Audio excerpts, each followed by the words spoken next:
আমাদের এই বিদ্যুৎ তিনটে ইম্পর্টেন্ট জিনিস। এটা টেকনিক্যাল ম্যাটার, কিন্তু সাধারণ মানুষ কিন্তু বুঝবে না। বিদ্যুৎ উৎপাদন মানে জেনারেশন, এটা জেনারেশনের জন্য আলাদা একটা চ্যাপ্টার, আগে সবটা একসাথে ছিল। এখন কেন্দ্রীয় বিদ্যুৎ আইন বলছে নো, সেপারেট করো। যে বিদ্যুৎ উৎপাদন করবে তাদের আলাদা, যে বিদ্যুৎ ট্রান্সমিশন করবে সে আলাদা, যে বিদ্যুৎ ডিস্ট্রিবিউশন করবে সে আলাদা। তাহলে জেনারেশন উৎপাদন, যে উৎপাদন হবে সেটা 11 কেভি দিয়ে উৎপাদিত হয়। হলো নাকি ভুল বলছি? 11 কেভি?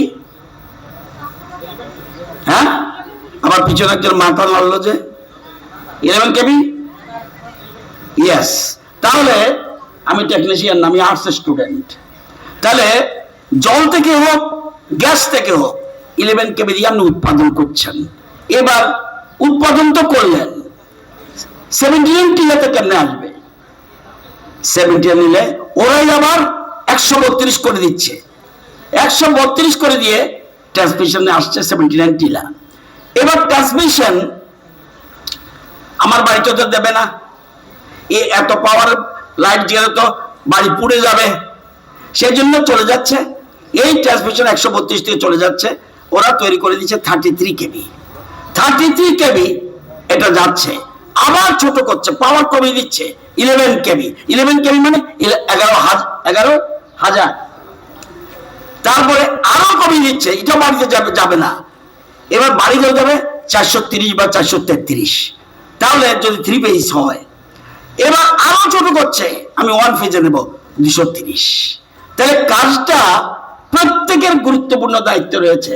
সেই জেনারেশন বলুন, ট্রান্সমিশন বলুন, ডিস্ট্রিবিউশন বলুন, প্রত্যেকের ক্ষেত্রে আলাদা আলাদা।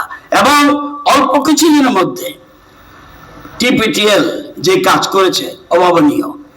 আমি 132 কেভি সাবস্টেশন তারা তৈরি করে, কটা ছিল আগে? এ সারা জীবনে ত্রিপুরাতে কটা ছিল? 18 আগে মাত্র 12টা, এখন কয়টা? 21টা, 21। আজকে 132 কেভি লাইন কত ছিল আগে? 485 সার্কিট কিলোমিটার, এখন কত? 986 কিলোমিটার। আরো 102 সার্কিট কিলোমিটার কাজ চলছে। 33 কেভি সাবস্টেশন যেটা 44টা ছিল 18 আগে, এখন কটা? 75টা, আরো কিন্তু 18টার কাজ চলছে। 33 কেভি লাইনের পরে এই যে ডিস্ট্রিবিউশনের আমাদের যেটা ডিস্ট্রিবিউশন করি, এটা কত? 16,000 ছিল, এখন কত? 26,000। এবং লাইন কেভি লাইন যেটা আমাদের 11 কেভির লাইন, সেটা হলো 18,856 সার্কিট কিলোমিটার। অর্থাৎ কিভাবে আরো চলছে, আরো নতুন করে নতুন কাজ চলছে। আন্ডারগ্রাউন্ড কেবল 95 কিলোমিটার ছিল, এখন হয়েছে 408 কিলোমিটার আন্ডারগ্রাউন্ড। এবং কভার্ড কন্ডাক্টর যেটা ছিল না এক ফুটও কভার্ড কন্ডাক্টর, এখন করেছি আমরা 1236 সার্কিট কিলোমিটার, 360 সার্কিট কিলোমিটার আরো কাজ চলছে। এই কেবল 1200 কিলোমিটার সার্কিট কিলোমিটার ছিল, এখন 10,172 সার্কিট কিলোমিটার, আরো 350 সার্কিট কিলোমিটার চলছে। তাহলে আমরা চাইছি পুরো আগরতলা শহরকে আমরা আন্ডারগ্রাউন্ড কেবলের আন্ডারে নিয়ে যাচ্ছি। পর্যায়ক্রমে ধীরে ধীরে উদয়পুর, ধর্মনগর এবং খুমলুঙে আমরা করার পরিকল্পনা রয়েছে। এই যে বলছে লাইফ লাইন মেনটেন্যান্স, এটা কেউ আমরা চিন্তা করতে পারি নাই। লাইন চালু অবস্থায় এটা মেনটেন্যান্স করা লাইফ রিস্ক, কিন্তু সেই জন্য আমরা এটার জন্য আমরা অলরেডি ওয়ার্ক অর্ডার আমরা দিয়ে দিয়েছি, কাজও শুরু হয়ে গেছে। ড্রোন প্রযুক্তি, এটা কি কাজ হবে? দ্রুত সমস্যা শনাক্ত করতে পারবেন, সমাধান করতে পারবেন, এবং বিপজ্জনক বা দূরবর্তী স্থানে মানুষের প্রবেশ কমিয়ে নিরাপত্তা বৃদ্ধি করা, হুক লাইন শনাক্তকরণ, এগুলি হবে। এছাড়া আমরা ইমার্জেন্সি রেস্টোরেশন সিস্টেম, এই যে ক্যালেন্ডারটা দিয়েছে এটার মধ্যে এটাও আছে। অর্থাৎ ইমার্জেন্সি রেস্টোরেশন সিস্টেম, অর্থাৎ প্রাকৃতিক দুর্যোগ, দুর্ঘটনা বা টাওয়ার ভেঙে পড়ার ফলে ক্ষতিগ্রস্ত বিদ্যুৎ সঞ্চালন লাইন দ্রুত পুনরুদ্ধার সহায়ক। আমরা অলরেডি এটা আমরা শুরু করে দিয়েছি।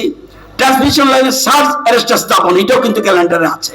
অর্থাৎ 1 বছরের মধ্যে কি কি করবে টিপিটিএল অলরেডি মেনশন। এটা কিন্তু আমি অন্তত এরকম কাগজে কলমে পাবলিক ডোমেনে বলে দেওয়া, আমি এই কাজ করছি, আমি এই কাজ করছি। কত বড় সৎসাহস থাকলে এবং কত বড় মানসিকতা থাকলে এরকম ভাবে ক্যালেন্ডার ছাপানো যায়। এটা সত্যি। এই যে আমরা বজ্রপাত হলে, আকস্মিক ভোল্টেজ বৃদ্ধির ফলে ক্ষতি হতে পারে, সেক্ষেত্রেই ট্রান্সমিশন লাইন সার্চ অ্যারেস্টার স্থাপন। আমরা 400 কেবি আমাদের নেই, আমরা সূর্য মনে করে 400 কেবি সাবস্টেশন নির্মাণের প্ল্যান করছি। আমরা মোবাইল সাবস্টেশন, এটার মধ্যে আছে, মোবাইল সাবস্টেশন ক্যালেন্ডারে আছে। এটা কি যে কোনো জায়গা সাবস্টেশন আছে, ভেঙে পড়ে গেল নদীর পাড়ে, যাতে তৎক্ষণাৎ বিকল্প ব্যবস্থা করা যায়। চলমান এবং অস্থায়ী সমাধান হিসাবে আমরা মোবাইল সাবস্টেশনের ব্যবস্থা করছি।